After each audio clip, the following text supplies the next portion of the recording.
Assalamualaikum warahmatullahi wabarakatuh. Salam sejahtera bagi kita semua. Salam guru penggerak.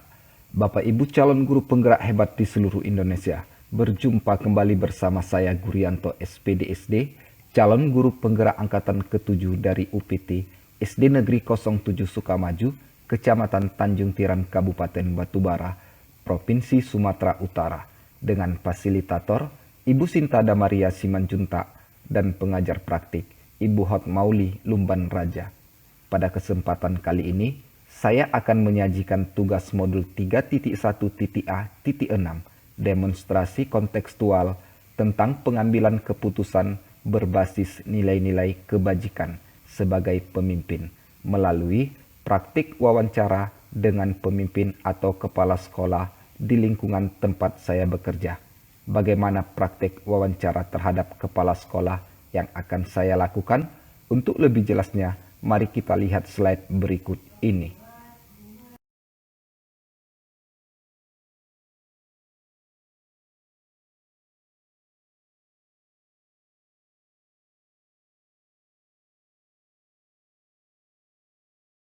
Terkait dengan pendidikan calon guru penggerak yang sedang saya jalani sekarang ini, pada modul ini saya diberikan tugas untuk mewawancarai beberapa orang kepala sekolah yang berada di sekitar saya bertugas.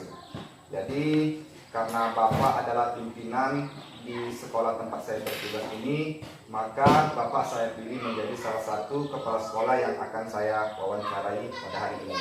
Apakah boleh ya Pak ya? Ya, saya siap bersedia.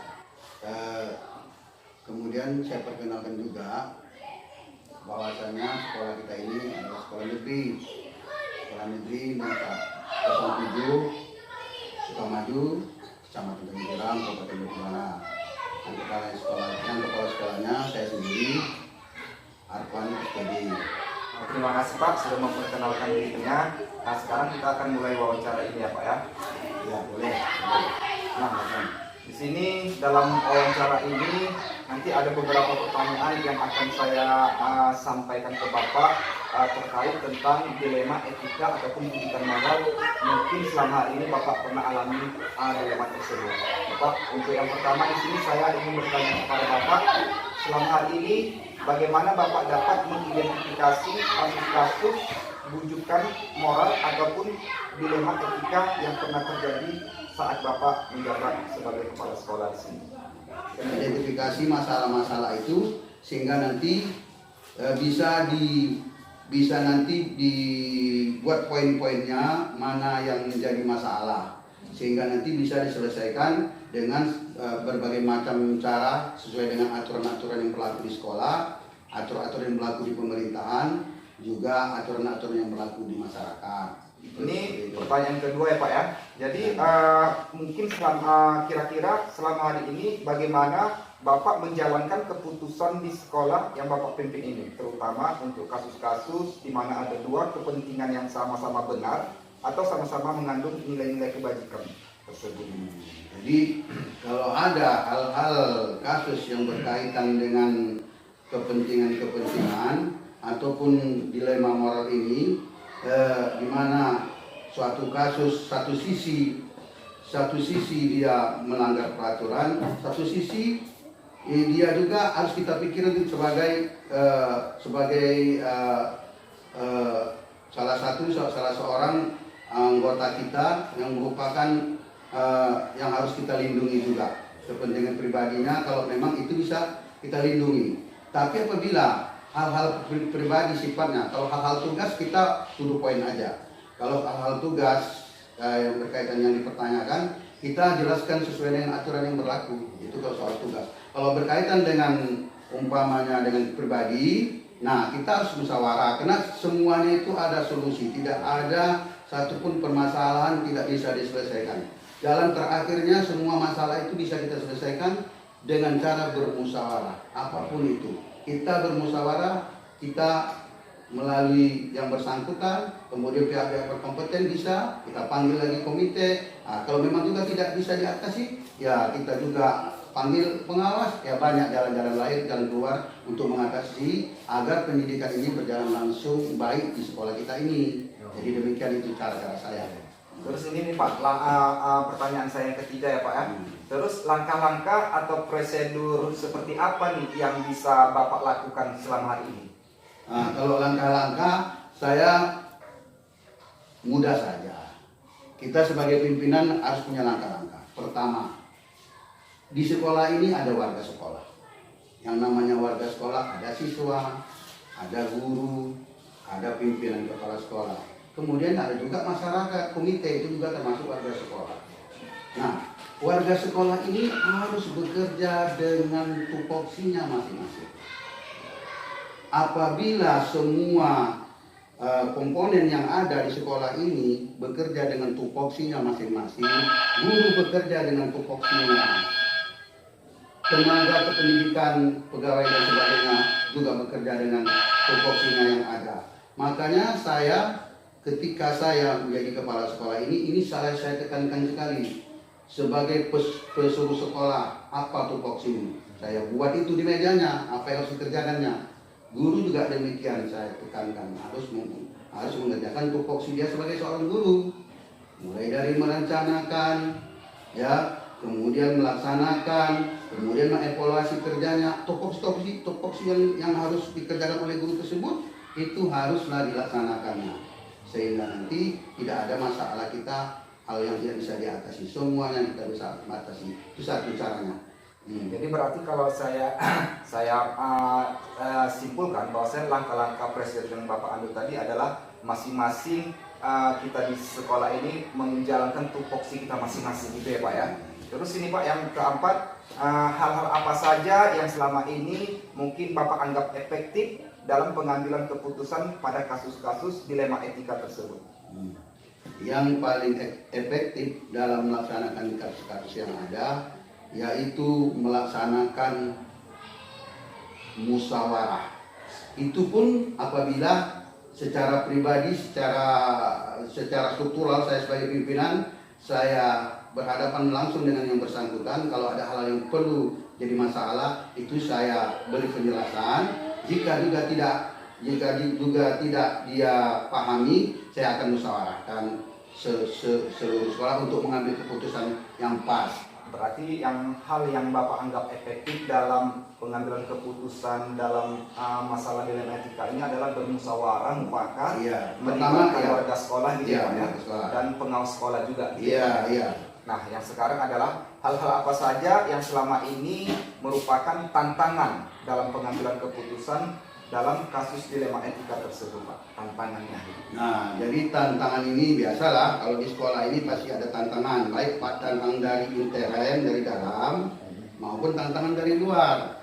Nah, jadi tantangan dari dalam inilah kita sekecil-kecilnya kita jangan sampai ada. Bagaimana membangun sekolah itu yang solid, yang merasa bertanggung jawab, merasa memiliki sekolah ini, memang pendidikan ini dibutuhkan. Memang inilah kewajiban para tenaga kependidikan ataupun guru-guru ataupun warga sekolah yang ada sekolah ini merupakan tanggung jawab bersama, bukan tanggung jawab pimpinan saja. Kemudian dari luar kita juga harus mengidentifikasi apa masalahnya. Kalau memang itu masalahnya bisa kita atasi, memanggil yang bersangkutan, ya, kalau memang itu ada hal-hal yang berkaitan dari luar, kita bisa bermusyawarah, panggil yang bersangkutan, apa yang harus kita lakukan, apa harus kita solusinya agar semua pihak yang bermasalah tidak merasa keberatan, tidak dirugikan. Terus pertanyaan saya selanjutnya Pak gini, apakah Bapak memiliki sebuah tata krama atau jadwal, memiliki jadwal tertentu dalam sebuah penyelesaian kasus dilema etika?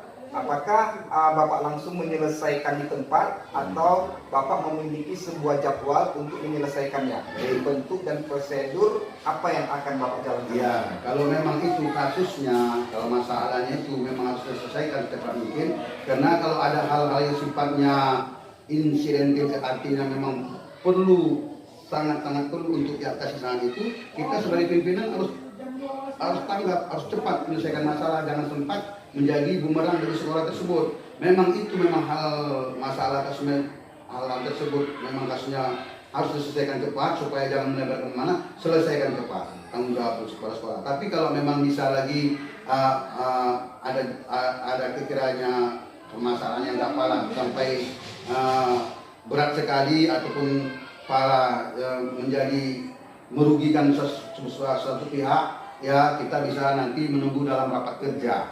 Jadi saya melaksanakan program rapat kerja saya sesuai dengan program saya, ada rapat kerja guru dan pegawai. Jadi dalam rapat kerja itu kadang-kadang saya buat sebulan 2 kali, kadang-kadang sebulan sekali. Ya kadang-kadang kepentingan mendadak ya, saya kadang boleh aja seminggu sekali saya buat rapat. Jadi sesuai dengan kondisi yang ada. Kalau memang dibutuhkan ya salah satunya juga melalui bisa dirapatkan, kita rapatkan untuk menyelesaikan masalah. Nanti Bapak bisa dikatakan memiliki jadwal ya dalam penyelesaian, tapi tidak semua masalah itu terjadwal, tergantung pada masalah tersebut. Jika memang insidennya masalah harus selesai hari itu, selesaikan juga ya Pak ya. Betul. Terus ini Pak, adakah seseorang atau faktor-faktor apa yang selama ini mempermudahkan Bapak dalam membantu pengambilan keputusan terhadap kasus-kasus dilema etika tersebut? Iya, jadi pertama membantu saya adalah peraturan dan tata tertib. Nah, ini perlu. Jadi sebuah sekolah itu sebagai pimpinan kita harus tahu peraturan tata tertib sekolah itu bagaimana. Nah, yang keduanya tadi yang saya bilang tadi harus menguasai tentang topoksi sebagai kepala sekolah. Ini ya Pak ya, pertanyaan saya yang terakhir adalah gini, dari semua hal yang telah Bapak sampaikan tadi, pembelajaran apa yang dapat Bapak petik dari pengalaman Bapak dalam mengambil sebuah keputusan dilema etika ini? Jadi pengalaman yang harus dipetik lah yang bermanfaat ya. Jadi dilema etika ini memang di suatu badan atau institusi seperti sekolah ini sebagai pimpinan tidaklah harus pintar, ya tidak harus pintar, tapi harus bijak melaksanakan pimpinan tersebut, bisa mengatasi problem atau masalah-masalah yang ada baik itu kepada warga sekolah, pada guru, pada masyarakat, pada siswa dengan bijaksana sehingga tidak ada yang dirugikan. Ini yang penting, tidak ada yang dirugikan, sehingga mereka warga sekolah tersebut sadar akan tanggung jawabnya masing-masing. Berarti hal yang dapat kita petik pada pembicaraan wawancara pada hari ini adalah pada saat mengambil sebuah keputusan itu bukanlah yang dianggarkan sebuah kepintaran ya Pak, tapi kebijaksanaan kita dalam mengambil keputusan tersebut ya Pak. Mungkin itu saja yang dapat saya sampaikan melalui wawancara ini. Saya ucapkan terima kasih kepada Bapak. Mudah-mudahan Bapak tetap sehat terus dan bisa menjadi pemimpin yang didambakan di sekolah ini ya Pak ya. Jadi sekali lagi saya ucapkan terima kasih ya Pak ya. Mudah-mudahan kita sehat terus ya Pak ya.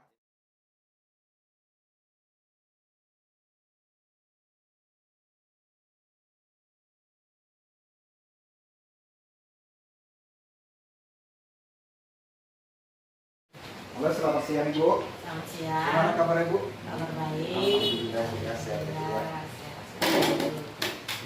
Begini Ibu, terkait dengan pendidikan calon guru penggerak yang sedang saya jalani ini, pada modul kali ini saya diberikan kesempatan untuk mewawancarai beberapa orang kepala sekolah yang berada di wilayah atau sekitar tempat saya bertugas. Jadi Ibu adalah salah satu kepala sekolah yang saya pilih untuk saya wawancarai. Boleh ya Bu ya?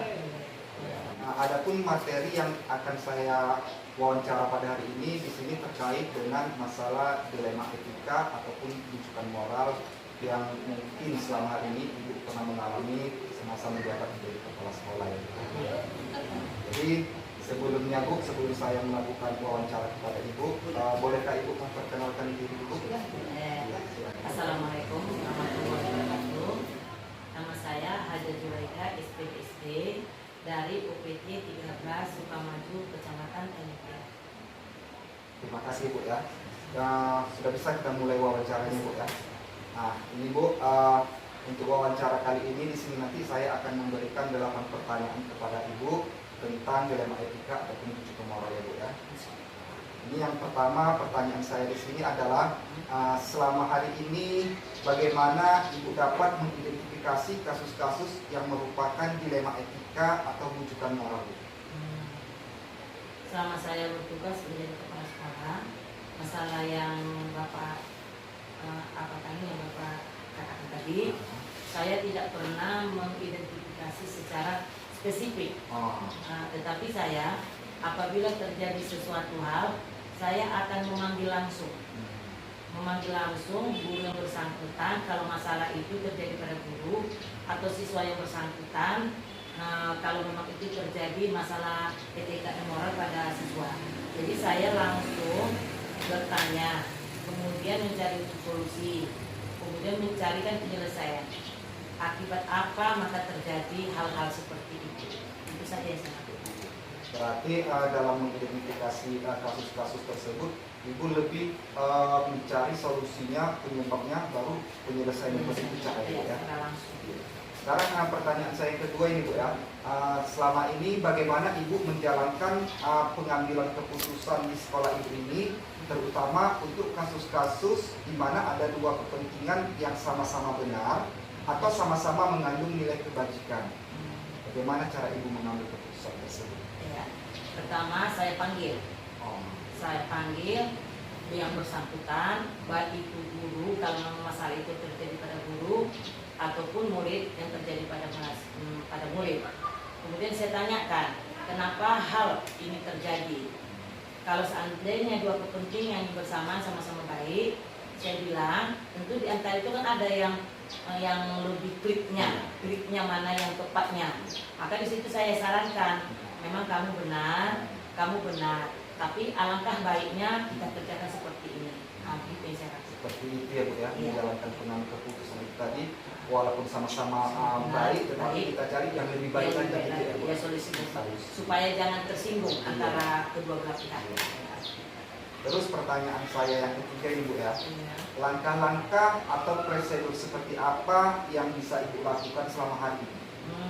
Dalam mengambil keputusan? Iya, dalam mengambil keputusan tersebut. Biasanya saya kalau mengambil keputusan itu, saya tidak pernah bekerja sendiri.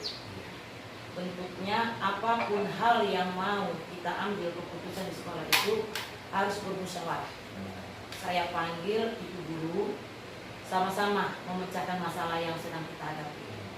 Bahkan kalau boleh mengikut sertakan orang tua murid ataupun mengikut sertakan komite sekolah.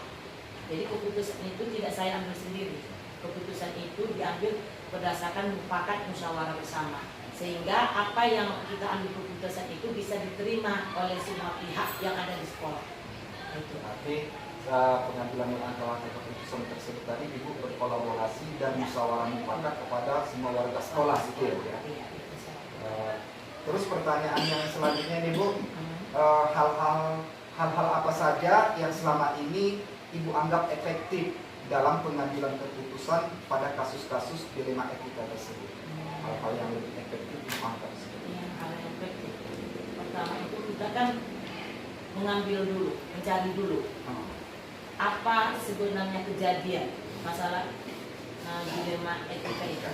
Misalnya ataukah guru itu terlambat datang, guru itu misalnya susah mengerjakan administrasi, maka kita tanyakan kenapa masalah ini terjadi. Karena sebagai aparatur negara, apalagi kita seorang PNS, kita itu kan dituntut untuk lebih kreatif, ya kan, dalam segala hal. Jadi caranya itu saya tetap musyawarah, apapun ceritanya di dalam masalah mengambil keputusan ataupun apa, tetap musyawarah. Itu yang saya kerjakan. Berarti di dalam pengambilan keputusan itu yang efektif tadi tetap musyawarah ya. Iya, untuk mencapai kesepakatan yang lebih baik. Terus yang kelima ini Bu, hal-hal apa saja yang selama ini merupakan tantangan dalam pengambilan keputusan pada kasus-kasus dilema etika yang pernah Ibu hadapi?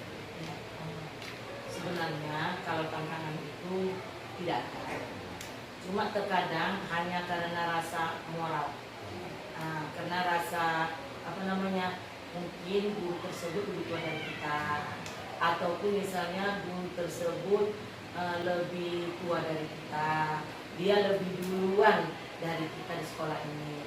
kadang kan ada rasa sungkan atau sungkan kita untuk memberikan, maksudnya kalau dia melanggar sesuatu yang berbau etika.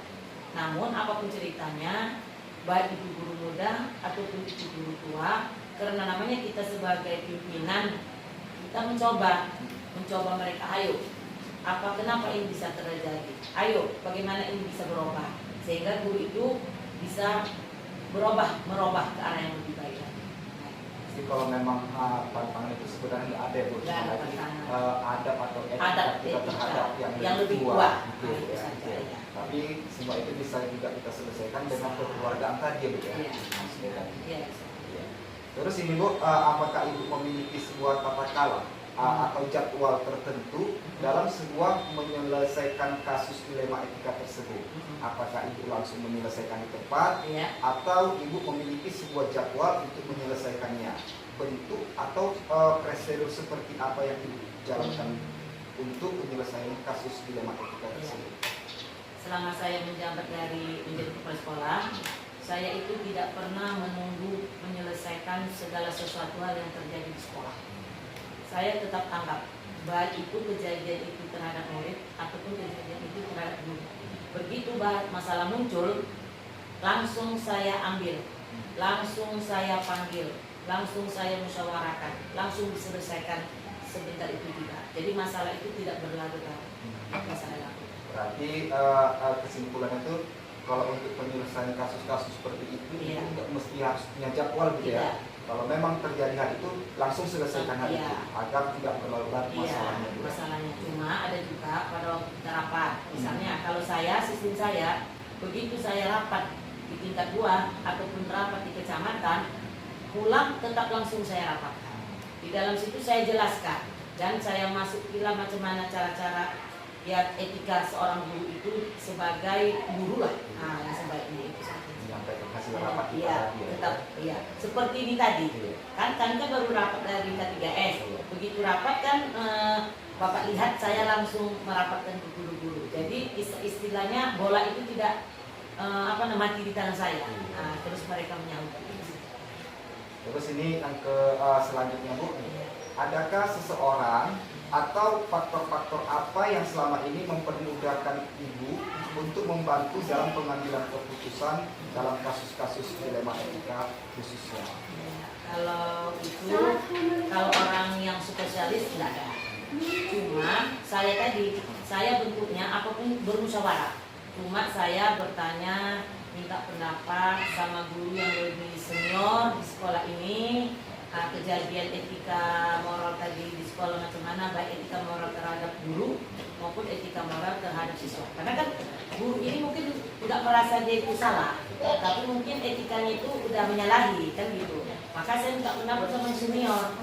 Jadi saya bersama yang senior itu tadi memanggil orang yang mempunyai masalah, kita musyawarahkan, kita bicarakan juga supaya berada lebih baik. Jadi kalau secara khusus tidak ada teman, tetapi secara umum semua warga sekolah itu adalah teman untuk menyelesaikan masalah tersebut. Ini yang terakhir nih Bu ya, pertanyaan saya, dari semua hal yang telah disampaikan ini tadi, pembelajaran apa yang dapat dipetik dari pengalaman Ibu mengambil keputusan dilema etika tersebut? Dari hasil pertanyaan Bapak tadi terhadap saya, jadi bisa kita kesimpulan bahwa mengambil segala sesuatu, apalagi masalah etika moral, itu haruslah dalam bentuk pendekatan, maksudnya dari hati ke hati, sehingga orang yang mempunyai masalah itu tadi dia tidak merasa didikte. Jadi kita itu harus secara dari hati ke hati menjelaskan bagaimana sebaiknya kita seorang guru atau terhadap murid bagaimana sebaiknya kita berperilaku seorang murid. Jadi musyawarah yang mufakat tadi itulah ujungnya. Apa ceritanya harus bermusyawarah dan bermufakat, itu arah yang berbeda. Jadi kesimpulannya hal yang bisa kita petik dari pembicaraan kita pada hari ini adalah setiap mengambil suatu kebijakan atau membuat keputusan harus berkolaborasi dan berdiskusi secara kekeluargaan sehingga mendapatkan hasil yang lebih baik seperti itu ya Bu ya. Oke Bu, terima kasih atas waktu dan kesempatannya ya Bu ya. Mudah-mudahan Ibu sehat terus, Ibu bisa menjadi kepala yang didambakan sama warga sekolah ini Bu ya. Ya, saya pun berharap semoga Bapak menjadi guru penggerak yang nomor 1 di Indonesia. Ya, siap Bu. Demikianlah praktek wawancara yang telah saya lakukan bersama dengan kepala sekolah yang ada di lingkungan tempat saya bertugas. Lebih dan kurang saya mohon maaf. Terima kasih. Wassalamualaikum warahmatullahi wabarakatuh. Salam guru penggerak.